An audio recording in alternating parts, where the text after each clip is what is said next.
Olá, senhores, sejam muito bem-vindos a mais um vídeo no canal Coruja do Carvalho.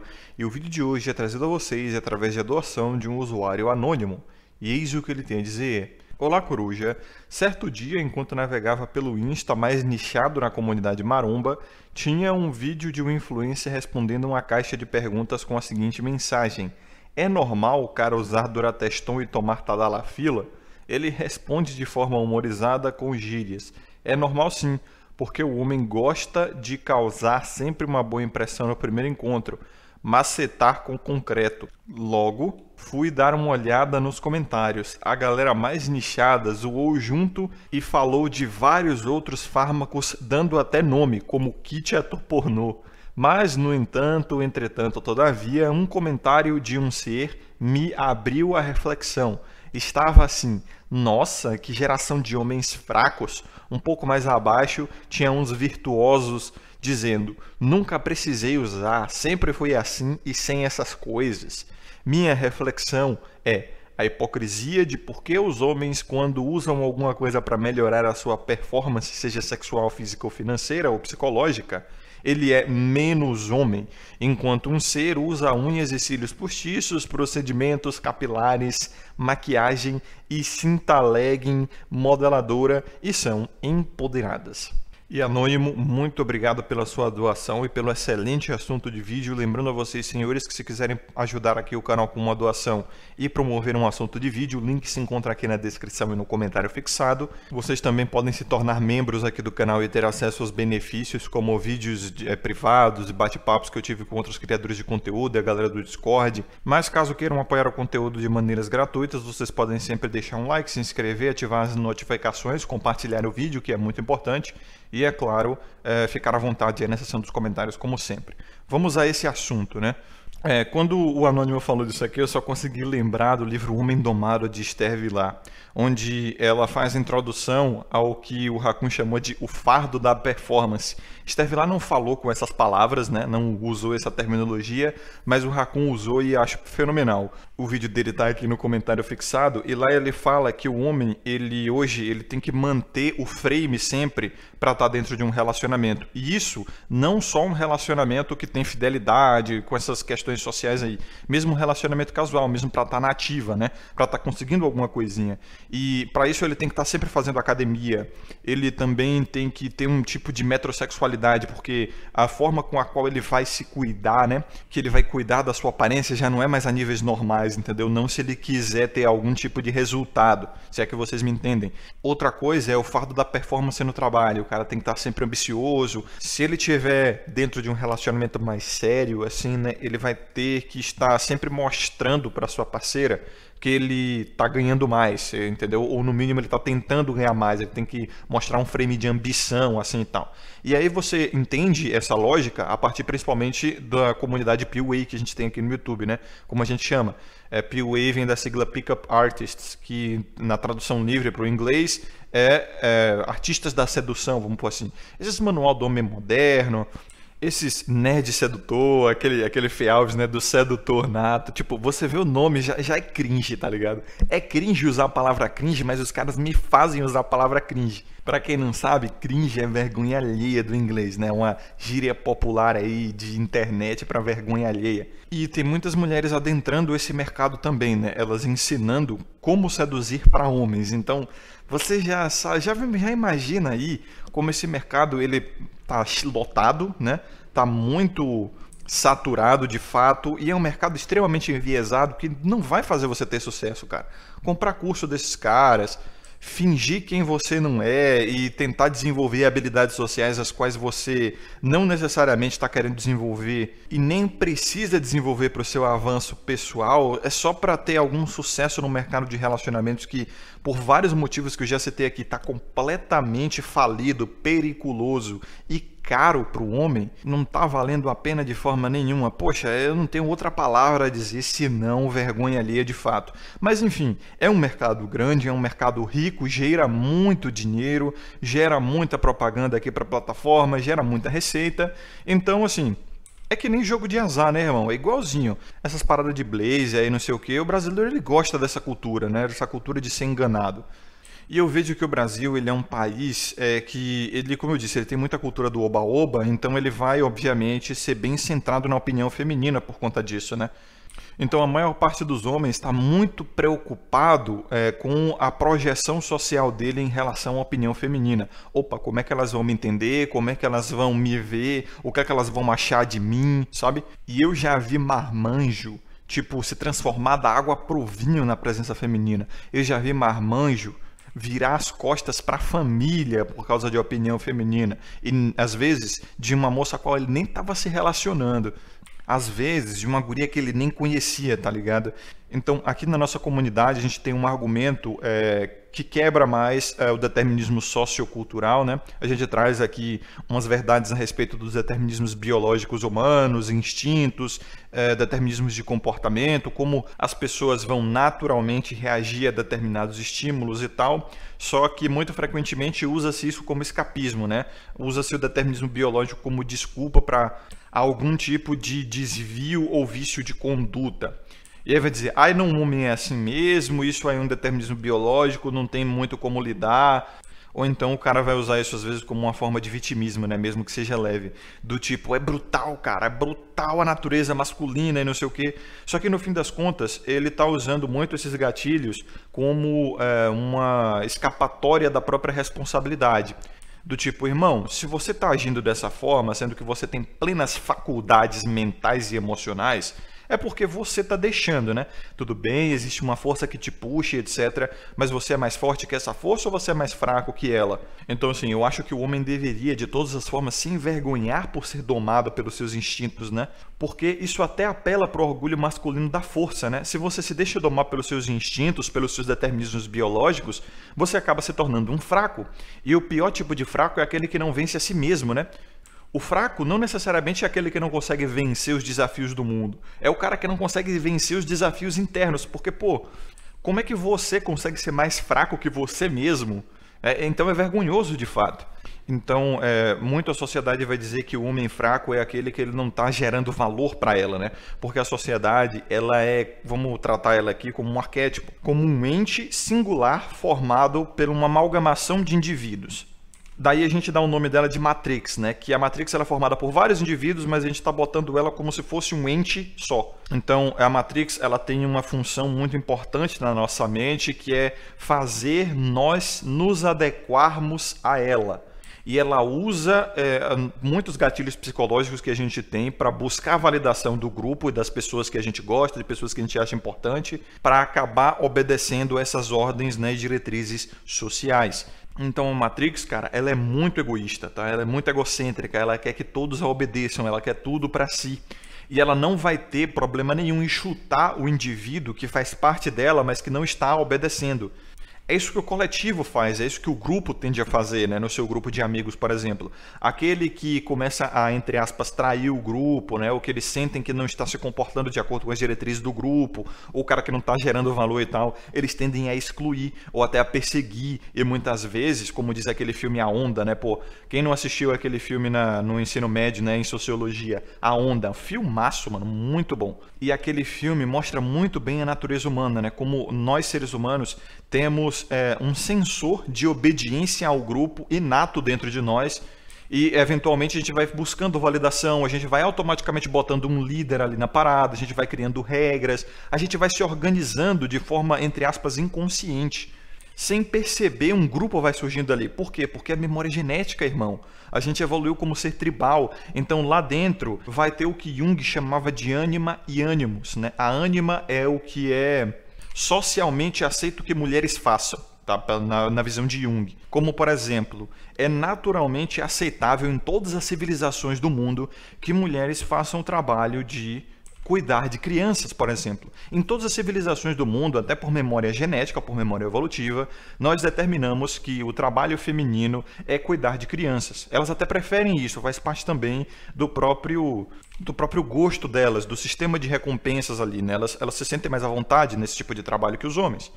Aí por isso que gera até uma certa estranheza um homem ser muito chegado a criança e querer trabalhar com criança, sabe? Querer ser professor de jardim de infância, trocar fralda e tal. Esse aí é o ânimos. O ânimos são as determinações sociais para que o homem faça e que é estranho mulheres fazerem, entendeu? E isso aí em todas as civilizações do mundo por memória genética, segundo Jung, é claro. Como, por exemplo, trabalho braçal, como, por exemplo, demonstrações de dominância através da fisicalidade, sabe? E é claro que vão entrar várias outras coisas aí. Coisas regionais, né? Como questão de vestimenta, como a forma de falar, essas coisas que vão variar mais de civilização para civilização, de cultura para cultura. Então, analisando a nossa cultura que a gente tem hoje, principalmente aqui no Ocidente, falando mais do Brasil e tal, a gente tem uma cultura bastante ginocêntrica, né? Uma cultura realmente de fardo da performance. Porque vejam só, ao longo de todas as civilizações do mundo, a gente pode observar aí, historicamente, os homens eles foram cobrados a fazer mais que as mulheres. Isso é um fato indiscutível.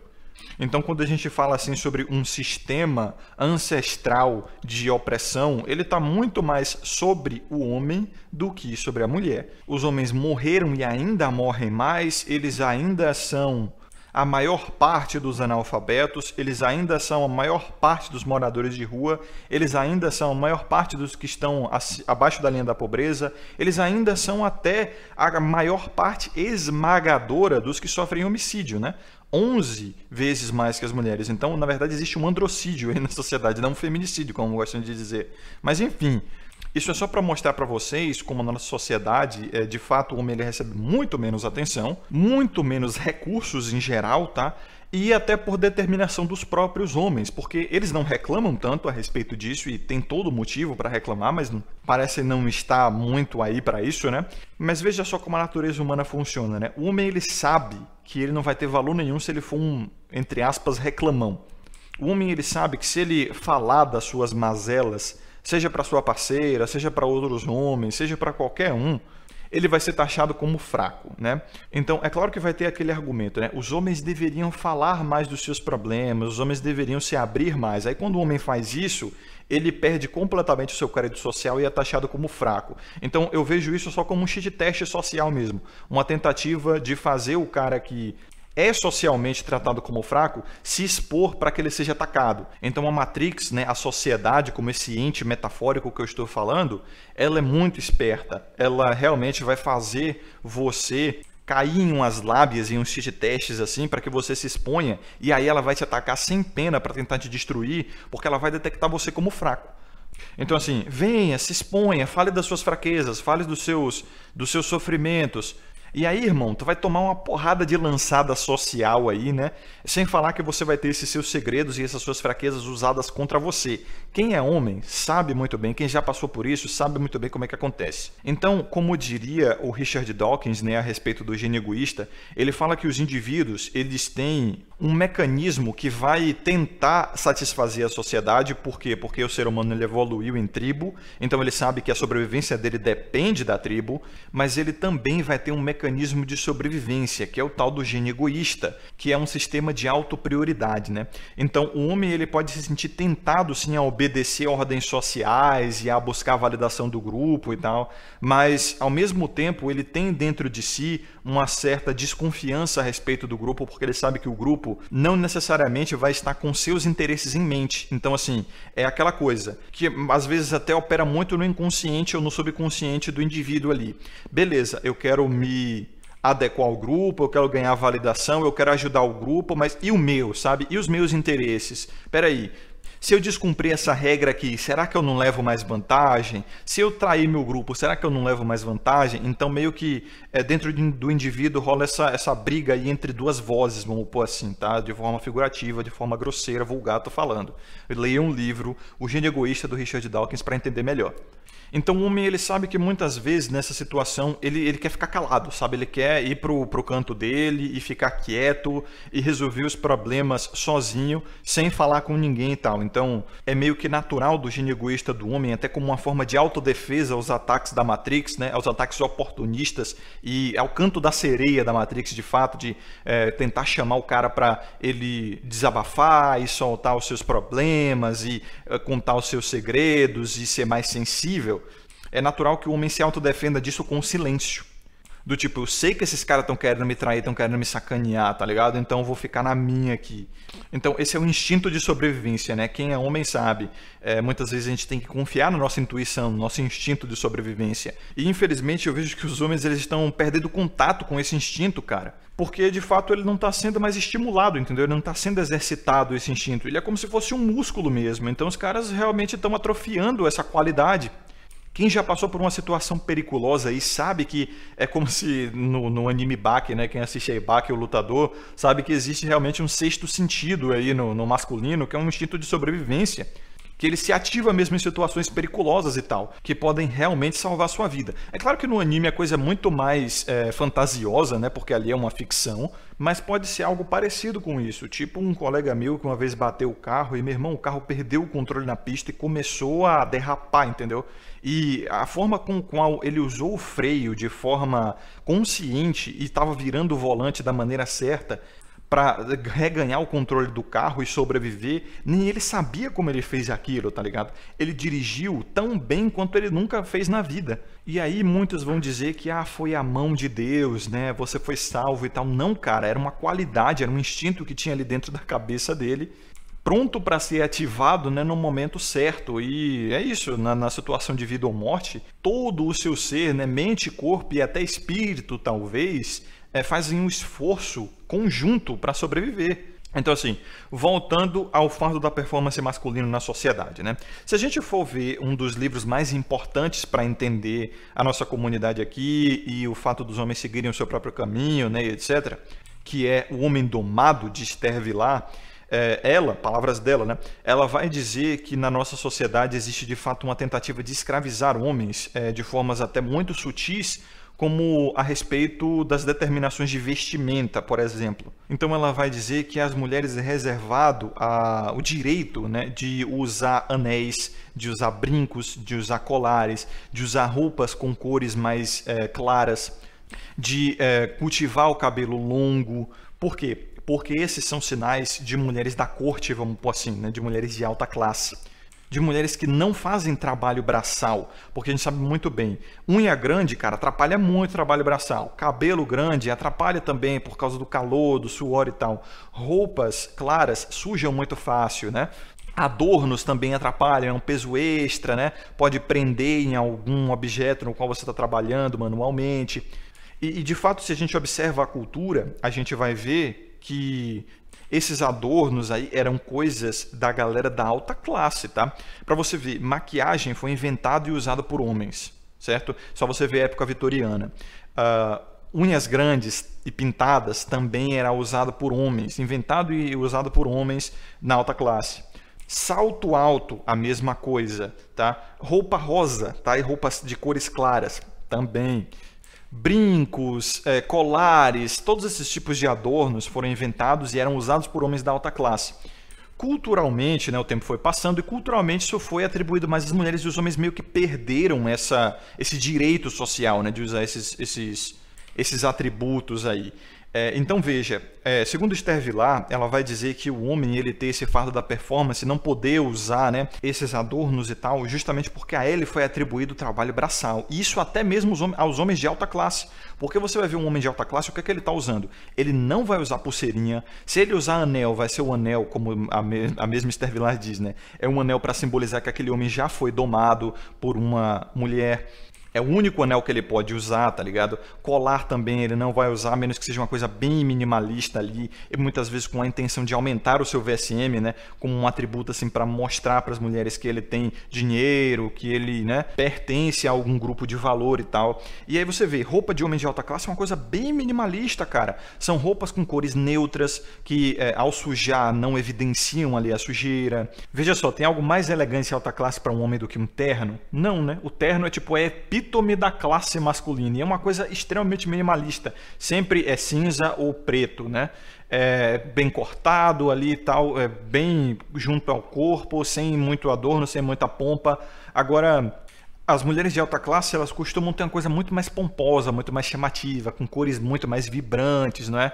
cheios de adereços e tal. Justamente ao homem não é reservado o fato dele chamar atenção. Ele tem que estar padronizado, entendeu? O cara ele tem um terno que ele comprou na mesma loja que todos os caras da festa, não tem problema nenhum. Agora, se seres de luz tiverem uma cor, se quer uma cor parecida ou igual a um outro da festa, irmão, já começa a rolar aquele negócio. E se o vestido for igual, então piorou. Aí vejam, né? Aos homens é natural que eles estejam padronizados, uniformizados, como se fossem todos trabalhadores, entendeu? Como se fossem todos presidiários mesmo. Porque a roupa não pode chamar mais atenção do que o homem que está nela. Como eu vou citar mais à frente, né? Isso é uma forma de burlar a seleção sexual, vamos botar assim.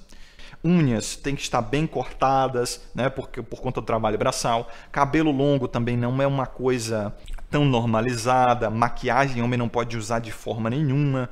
Salto alto também não. Então veja só, vamos usar aqui o exemplo da maquiagem e do salto alto, que são muito usados pelos seres de luz, tipo, abertamente, é assim, até uma forma de orgulho delas, né? Agora, se o homem usar, por exemplo, calço no sapato e começar a se maquiar para parecer mais bonito, qual a peste que ele vai receber na sociedade? Digam aí.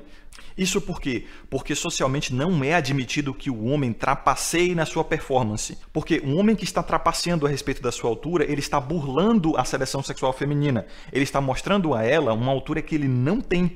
Ou seja, ele está mostrando ter uma genética de qualidade que ele não tem. A mesma coisa é a maquiagem. Então vocês entenderam aí por que isso acontece? Não é admitido socialmente que o homem burle a sua performance sexual, não é admitido que o homem burle a sua performance genética, porque isso engana as seletoras, entendeu?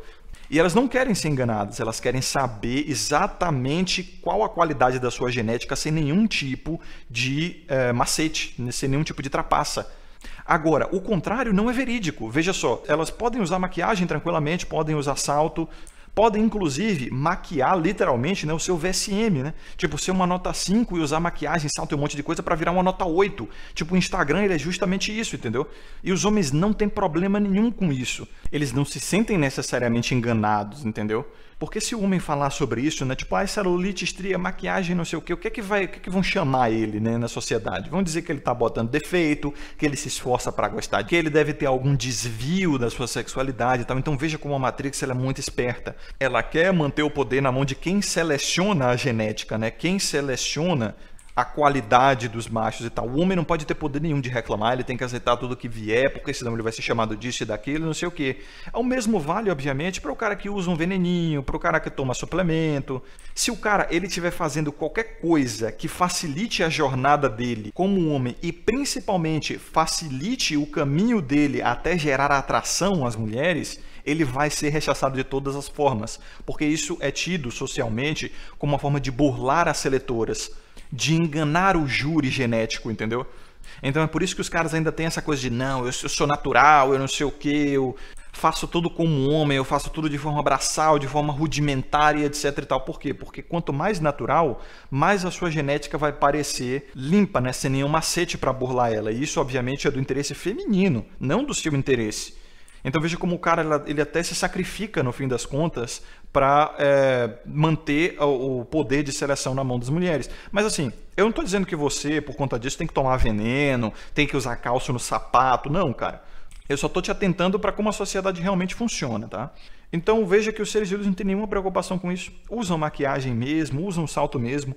E, inclusive, elas querem um homem que seja mais alto que ela de salto.